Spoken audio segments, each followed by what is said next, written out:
ಮಧ್ಯಾಹ್ನ ಅಗ್ರವಾರ್ತೆಗೆ ಸ್ವಾಗತ. ನಾನು ಪೃಥ್ವಿರಾಜ್ ಹಾರನಹಳ್ಳಿ. ದಶಪಥ ಹೆದ್ದಾರಿ ಪರಿಶೀಲನೆಯನ್ನ ನಡೆಸಲಿದ್ದಾರೆ ನಿತಿನ್ ಗಡ್ಕರಿ. ಬೆಂಗಳೂರು ಮೈಸೂರು ರಾಷ್ಟ್ರೀಯ ದಶಪಥ ಹೆದ್ದಾರಿ ಇದರ ಪರಿಶೀಲನೆಯನ್ನ ನಡೆಸಲಿರುವಂತದ್ದು ಹೆದ್ದಾರಿ ಸಚಿವ ನಿತಿನ್ ಗಡ್ಕರಿ. ಕೆಲವೇ ಕ್ಷಣಗಳಲ್ಲಿ ಕೇಂದ್ರ ಸಚಿವ ಗಡ್ಕರಿ ಪರಿಶೀಲನೆಯನ್ನ ಮಾಡಲಿದ್ದಾರೆ. ಈಗಾಗಲೇ ಬೆಂಗಳೂರು ಚೆನ್ನೈ ಹೆದ್ದಾರಿ ಪರಿಶೀಲನೆಯನ್ನ ಮಾಡಿದ್ದಾರೆ, ವೈಮಾನಿಕ ಸಮೀಕ್ಷೆಯನ್ನ ಮಾಡಿದ್ದಾರೆ ನಿತಿನ್ ಗಡ್ಕರಿ.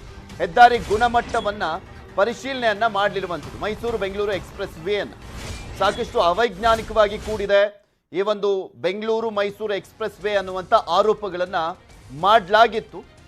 ಅದರ ನಡುವೆ ಈಗ ಬೆಂಗಳೂರು ಮೈಸೂರು ಎಕ್ಸ್ಪ್ರೆಸ್ ವೇ ವೈಮಾನಿಕ ಸಮೀಕ್ಷೆಯನ್ನ ಮಾಡಲಿದ್ದಾರೆ, ಪರಿಶೀಲನೆಯನ್ನ ಮಾಡಲಿದ್ದಾರೆ. ಅದು ವಿಮಾನದಲ್ಲಿ ಕುಳಿತುಕೊಂಡು ನಿತಿನ್ ಗಡ್ಕರಿ ಅವರು.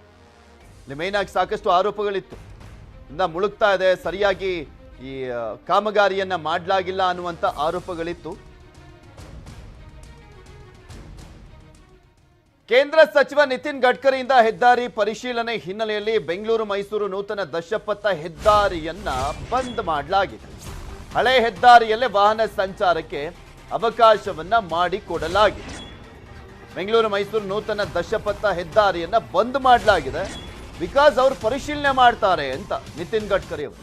ಹೆದ್ದಾರಿಯಲ್ಲಿ 10 ಕಿಲೋಮೀಟರ್ ಗಡ್ಕರಿಯಿಂದಲೇ ಡ್ರೈವ್ ಮಾಡಲಾಗುತ್ತಂತೆ.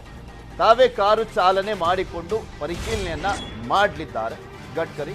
ಸ್ಥಳದಲ್ಲಿ ಸಚಿವ ಅಶ್ವಥ್ ನಾರಾಯಣ, ಗೋಪಾಲಯ್ಯ, ಸಂಸದ ಸುರೇಶ್ ಭೇಟಿಯನ್ನ ಕೊಟ್ಟಿದ್ದಾರೆ. ಗೋಪಾಲಯ್ಯ ಮಂಡ್ಯ ಉಸ್ತುವಾರಿ ಸಚಿವ, ಅಶ್ವಥ್ ನಾರಾಯಣ ರಾಮನಗರ ಉಸ್ತುವಾರಿ ಸಚಿವ, DK ಸುರೇಶ್ ಅವರು ಬೆಂಗಳೂರು ಗ್ರಾಮಾಂತರದ ಸಂಸದರಾಗಿರುವಂಥ ಹಿನ್ನೆಲೆಯಲ್ಲಿ ಅವರು ಕೂಡ ಸಾಥ್ ಕೊಡ್ತಾ ಇದ್ದಾರೆ ಪರಿಶೀಲನೆಯ ಸಂದರ್ಭದಲ್ಲಿ.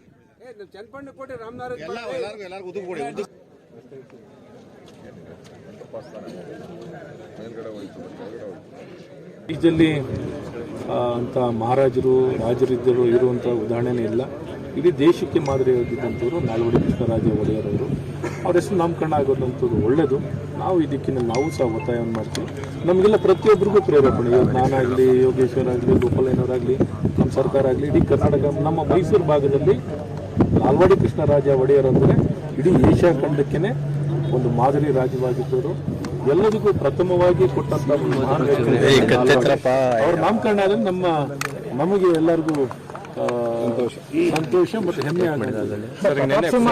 ಕಾವೇರಿ ಎಕ್ಸ್ಪ್ರೆಸ್ ಇಡಬೇಕು ಅಂತ ಅಂದ್ಬಿಟ್ಟು ಸೆಂಟ್ರಲ್ ಅಲ್ಲಿ ಒತ್ತಾಯ ಮಾಡ್ತಿದ್ದಾರೆ ಅನ್ನೋ ಮಾತಿದೆ. ಏನು ಎಲ್ಲ ಅಣ್ಣ ತಮ್ಮದಿರ ಅಕ್ಕ ತಂಗಿರಿದ್ದೀವಿ. ಕಾವೇರಿ ಎಂದು ನಮ್ಮ ಭಾವನೆ, ಕಾವೇರಿ ಎಂದು ಭಾವನೆ, ನಾಲ್ವಡಿ ಎಂದು ಭಾವನೆ. ಹಾಗಾಗಿ ಇವ್ರು ಈ ಕಣ್ಣ ಆ ಕಣ್ಣ ಅಂತ ಕೇಳೋಂಗಿಲ್ಲ. ಎಲ್ಲರೂ ಅವ್ರವ್ರ ಅಭಿಪ್ರಾಯ ಪ್ರಜಾಪ್ರಭುತ್ವದಲ್ಲಿ ಕಾವೇರಿನೂ ನಾವು ಪೂಜಿಸುವಂಥ ಕಾವೇರಿ, ನಾವು ಪೂಜಿಸುವಂಥ ನಾಲ್ವಡಿ, ಎರಡೂ ಇದ್ದಾಗ ನೋಡ್ಬಿಟ್ಟು ಏನು ಸೂಕ್ತವಾಗಿರುವಂಥದ್ದು ಮಾಡ್ತಾರೆ.